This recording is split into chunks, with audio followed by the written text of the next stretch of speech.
In the past videos, we talked about bridging, stomping, and hooking.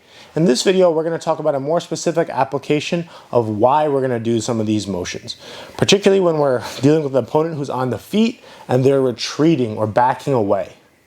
So let's talk about with the collar, and then we'll go with the sleeve as well. The concepts are the same. So in this position, you'll probably notice that I have a really good distance management as well as posture break here. Many people are going to know that if they drive into you, they're pretty easy to manipulate. So a common strategy to deal with this, to relieve some pressure, is for my opponent to walk backwards, right? So I don't have access to their weight. I have a little bit of a harder time connecting my feet. And if they continue to walk backwards and I don't address this, they're going to pop my foot to the mat and probably begin to pass my guard. So we're going to use the bridge, the stomp, and the hook to prevent this. Let's first talk about the hook, all right? The hook is when I place my foot with the top of my foot or my shoelaces behind their knee.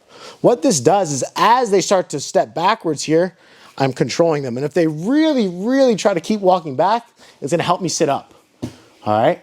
This is going to prime me for the next part, which is going to be the stomp, right? So I've sat up with my opponent because they pulled me off of my hook. My foot's going to go to the mat, and then I'm going to do the stomp. So I'm going to do the stomp and pull them towards me, right? They were trying to go away. We're trying to bring them towards us and enter into our positions. Ready? We can also circumvent the hook and go right to the stomp if they step back too quickly. So if this time he steps his leg back too fast and I can't hook it, I can stomp right away. Notice as he's moving backwards, I sit up with him and I continue to gauge with my spider guard hook. I don't let him extend his arm straight and pop my foot to the floor. So show that, right? I cannot let this happen. The more he steps away, the more I have to push with my leg and pull with my arm. Go ahead.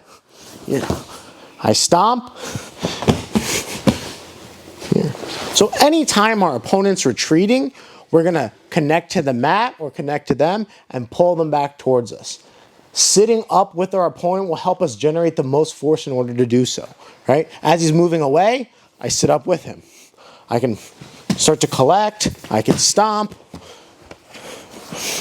I can walk away again, I can hook, ready? I can use the hook to help just pull myself, right? I just don't want them to keep walking back and shuck my legs down. So I always follow them and look to connect. So rotate. As he walks back, I can hook, stomp.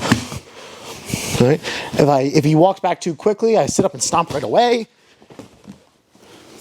Right? If he runs around and then steps back in a circular motion, right?